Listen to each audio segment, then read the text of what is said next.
cleaning my gear out, especially in the hot sunny windows in the back, you're going to want clean water.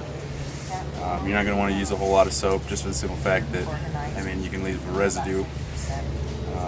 You also want to make sure your squeegee is clean and your microfiber cloth is clean, so that way you don't leave any streaks or marks on the windows.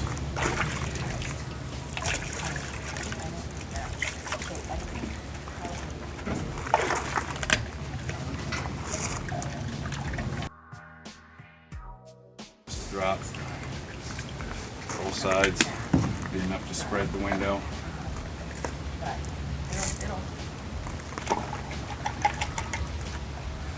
Like I said, you want to make sure everything is clean, because sunny windows will leave marks and you'll see little rag prints or squeegee marks or anything if you don't make sure that everything's clean.